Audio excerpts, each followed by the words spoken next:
Hello audience, this is another video on the series Political Perspective of Mahabharata Stories.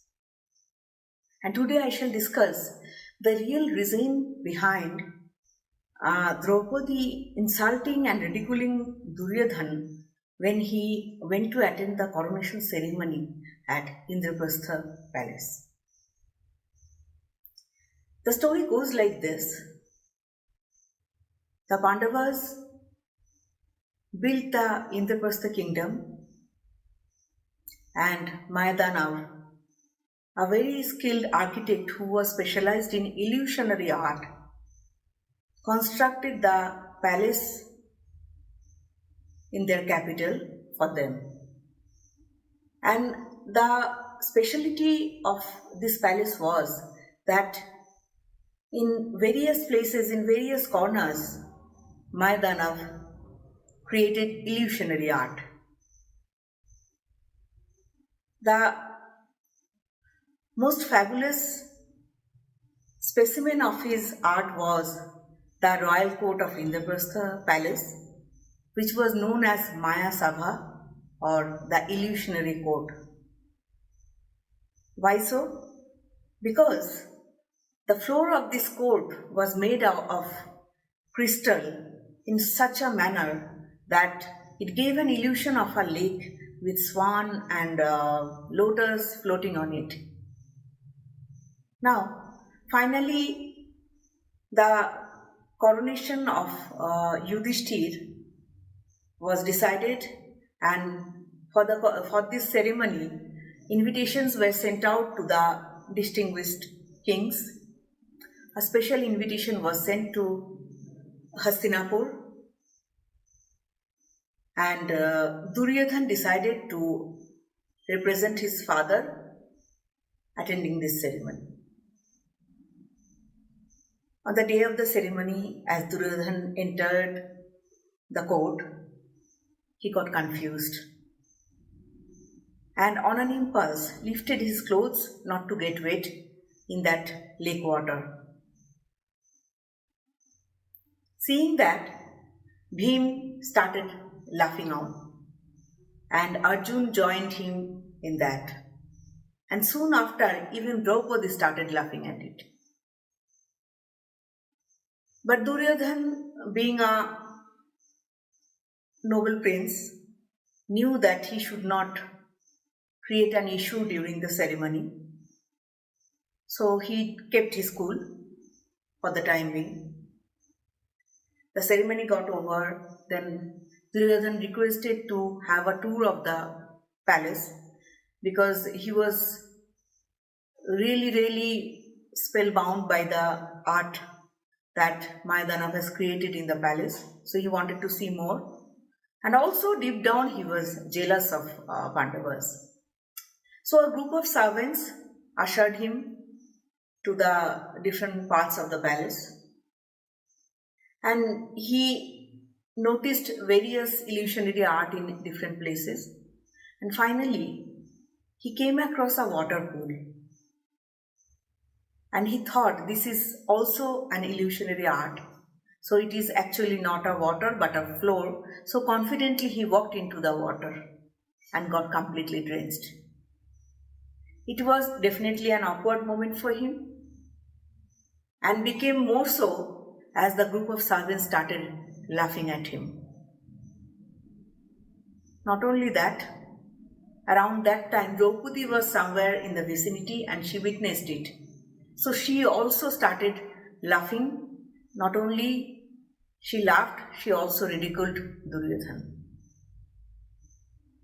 As expected, Duryodhan was very enraged that not only Pandavas in earlier occasion insulted him, but also Draupadi insulted him. And being an egoistic man, his ego was really hurt, and he had a previous experience which was also not very good with Draupadi. When he attended the Swayamvar Sabha of Draupadi, he wanted to marry her, but it was a futile attempt from him since he could not win the contest.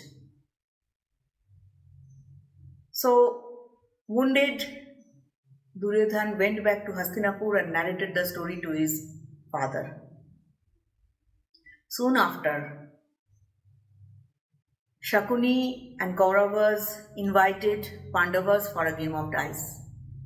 And in that game of dice, Yudhishthir not only lost his kingdom and his 5 brothers, but also Draupadi.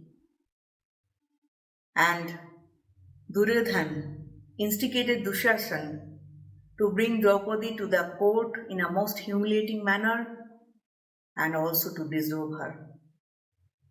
Though Dushasana did not succeed in disrobing her because of Lord Krishna, but this incident became the main reason for Kurukshetra war. Now, there are certain anomalies that I find in this story.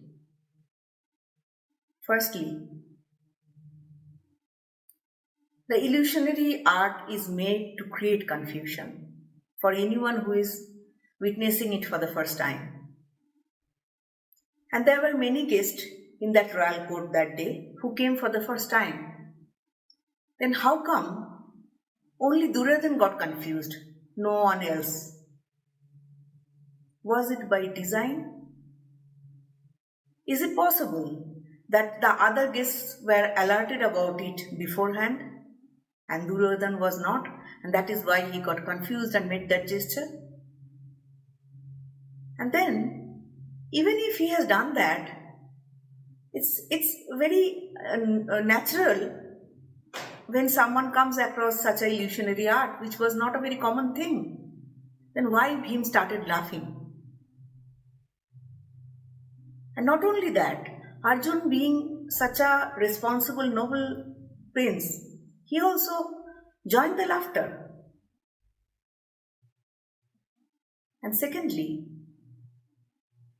when Duryodhan was taking a tour of the palace, the servants did not bother to alert him about the water pool.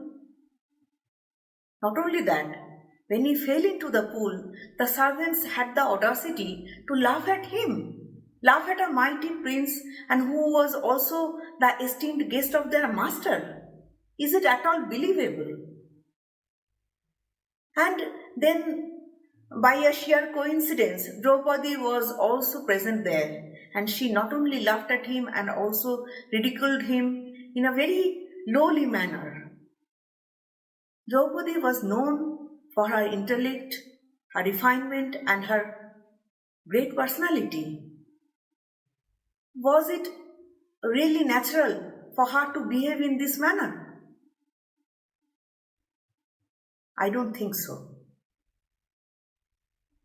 There was a far-fetched strategy that was hatched by Pandavas under the guidance of Lord Krishna. Pandavas knew very well that they cannot rule a kingdom independently for very long unless a decisive war happened between Kauravas and Pandavas. And to win a war against Kauravas was next to impossible. It could have been possible only by 2 means. First, creating great allies, and second, by astute strategies. Pandavas made great allies through, firstly, their marriage to Draupadi, and also during the time Arjun was for 12 years exiled. Now, they needed to create some strategy that will show Duryodhan in bad light to the world and also damage the reputation of the Kauravas immensely. Krishna knew very well if Duryodhan was insulted and ridiculed by the Pandavas and also by Draupadi, then he will take revenge in the crudest way. And he will not only stop at taking revenge on the Pandavas, he will also take revenge on Draupadi.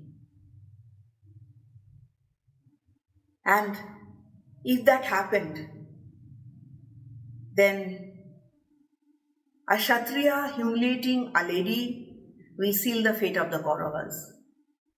And that is what exactly happened. Duryodhan ordered Dusasan to disrobe Draupadi in the royal court in front of everyone. That sealed the fate of Kauravas. Rest is history.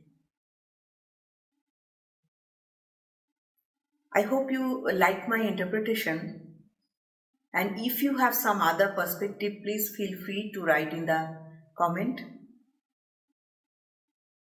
And I would be back very shortly with another video. Till then, goodbye and take care.